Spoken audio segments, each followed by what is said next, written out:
একজন ব্যক্তি ভিক্ষা করতে গেলে, ভিখারি ভিক্ষা করতে গেলে প্রত্যেকদিন 5 শিকে পায়। 5 শিকে মানে 1 টাকা 4 আনা, আগেকার হিসাব। এখন আর সেই 4 আনা নেই। সে 10 বাড়ি গেলেও 5 শিকে পায়, 100 বাড়ি গেলেও 5 শিকে পায়। তো একদিন একটা সাধুর কাছে গিয়ে বলছে, সাধু বাবা, আপনি বলুন না আমার এরকম অবস্থা কেন, আমি যা করি সেই 5 শিকেই পাই। তখন তিনি তার ত্রিকালদর্শী শক্তি দিয়ে দেখলেন কি, যে আগের জন্ম একটা রাজা ছিল। বলে, তুমি তো এই শশাগড়া পৃথিবীর সম্রাট ছিলে। বলে, তাহলে এখন ভিখারি কেন আমি? বলে, তুমি একটা যজ্ঞ করেছিলে, সেই যজ্ঞে পৃথিবীব্যাপী সমস্ত মানুষকে খাইয়েছিলে, দক্ষিণা দিয়েছিলে। আর একটা ভক্ত গিয়েছিল, তাকে তাচ্ছিল্য করে 5 শিকে দিয়েছিলে। সেটাই এখন পাচ্ছ তুমি। বাকি যাদেরকে দিয়েছিলে কিচ্ছু পাও না।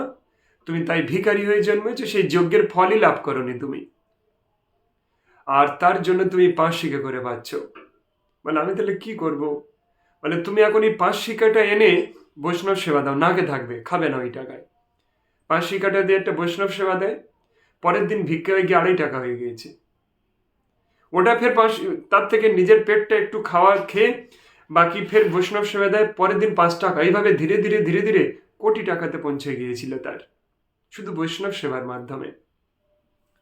তাই আমি চাচ্ছি আপনার আপনার ইনকামের সেই ন্যূনতম অংশটাও আমার এই বৃদ্ধাশ্রম, আমার এই অনাথ আশ্রমের জন্য প্লিজ প্রদান করুন, এবং যাতে লাভ করি আরও কাউকে বলুন।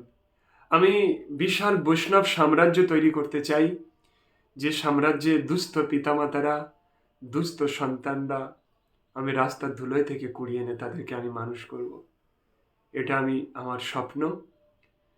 তাই সমস্ত সহৃদয় ব্যক্তিকে আমি অনুরোধ করি যে সবাই আমার সঙ্গে যুক্ত থেকে আমাকে সহযোগিতা করুন। এটা আমার একার নয়, এই ট্রাস্টিতে আপনারা সবাইয়ের অধিকার। আমার এটার নাম থাকবে পুনর্জন্ম বৃদ্ধাশ্রম এবং অনাথ আশ্রম পুনর্জন্ম। সেখানে এটা আমার নয়, এটা সবার, এবং বিভিন্ন প্রান্তে তার ব্রাঞ্চ অফিসও থাকবে। বাংলাদেশেও ব্রাঞ্চ থাকবে, ইন্ডিয়াতেও থাকবে, হ্যাঁ, সব জায়গায় থাকবে। এবং আপনারা সবাই ডেসক্রিপশনে গিয়ে দেখুন, ওখানে ডিটেলস দেয়া আছে। আপনারা আমাকে সহযোগিতা করতে চাইলে অবশ্যই সহযোগিতা করুন। ওই নিচে ফোন নাম্বার দেওয়া আছে, সবাই দেখবেন। আর আমার সঙ্গে দেখাও করতে পারেন কেউ যদি ইচ্ছা করেন। আমি শুরু করতে পারিনি, কিন্তু আমার স্বপ্ন। আমি এটা শুরু না করা পর্যন্ত আমার ঘুম নেই, আমার শান্তি নেই, এরকম একটা অবস্থায় পৌঁছে গিয়েছি আমি। কারণ রাস্তাঘাটে আমি এমন কিছু দুস্থ সন্তানদেরকে দেখেছি, এমন দুস্থ পিতামাতাদেরকে দেখেছি। আমার নিজের জীবনের একটা কাহিনী বলি, আমি অবাক হবেন, আমি সেই জায়গার নাম বলছি না। আমি একটা সময় এক জায়গায় ভাড়া থাকতাম একটা কারণে। সেখানে না মনে আছে, মনে আছে, সে ভাড়ায় থাকতাম, তার নিচে কলম তুলে তার উপরে বাড়ি, কারণ ওখানে নদীর জল ওঠে বলে নিচে ওরা ঘর করে না, নিচে শুধু কলম তোলা থাকে, তার উপরে বাড়ি। তার নিচে একটা টিন ঘিরে, মানে ছোট্ট একটা বাথরুম করা আছে, একটা লোক বসলে দম বন্ধ হয়ে যাবে, এরকম একটা অবস্থা। আর নদীর জল সব সময় ওখানে আসতে থাকে, 1 কোমর জলে বসে তাকে পায়খানা করতে হয়। তার উপরে থাকে তার বৃদ্ধ মাতাকে ওইভাবে রেখেছে, ওর নিচে ওই জলের উপর একটা টিন পাতা আছে, ওখানেই শুয়ে থাকে, আর ওখানেই টয়লেট বাথরুম করে। ওর অট্টালিকা, লোক ভাড়া দেয় সেখানে। তো সেই বাড়িতে আমি ভাড়া নিয়েছিলাম, 3,000 টাকা ভাড়া নিত। তো আমি আমাদের অ্যাটাচ বাথরুম ইউজ করতাম না, সেই বুড়ি মাতাকে গিয়ে বলতাম, তোমার বাথরুম ইউজ করবো? বলে, কেন বাবা তুই এরকম করছিস? আমি, দেখ এমন তুই পারবি? বলে, তোমার এই ব্যথাটা আমি নিতে চাই, তোমার যে যন্ত্রণাটা আমি একবার আমার জীবনে নিয়ে দেখবো, তুমি কিরকম যন্ত্রণা ভোগ করছো। আমি আমার সেই উপরে অ্যাটাচে যেতাম না, আমি ওনার ওই বাথরুমের মধ্যে গিয়ে আমি ইউজ করতাম ওনার কষ্টটা অনুভব করার জন্য। আমাকে আশীর্বাদ করতেন উনি, আর সেই আশীর্বাদটা এবার সাকসেস হতে চলেছে। তিনি মারা গিয়েছেন ওই কষ্টে। জল অন্তত ওখানে 1 কোমর জল থাকে, তার উপর একটা টিন পাতা, শীত গ্রীষ্ম বর্ষা, তার উপর তাকে শুতে হতো। আর ওই বাথরুমে 1 কোমর জলে বসে পায়খানা করতে হতো।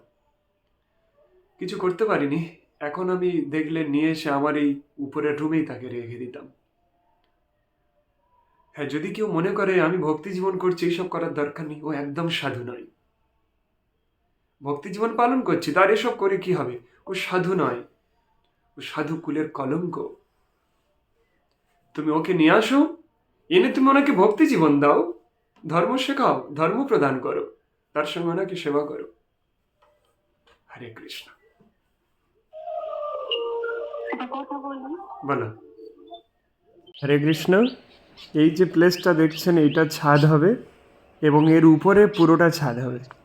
তাহলে এখানে আমি আপাতত অনাথ আশ্রমটা শুরু করতে পারবো। অন্তত এখানে যা পরিস্থিতি আছে, অন্তত 50-60 জন বাচ্চা থাকতে পারবে। এই পাশে দেখুন অ্যাসবেস্টস হয়ে আছে, এটা আমরা ছাদ করে দেব। তারপর এর পুরোটা উপরে ছাদ করে দিয়ে এর ভিতরে কিছু আমরা রুম বানিয়ে নেব। সবার কাছে অনুরোধ, আমাকে একটু সহযোগিতা করুন, নিচে ডেসক্রিপশানে রয়েছে।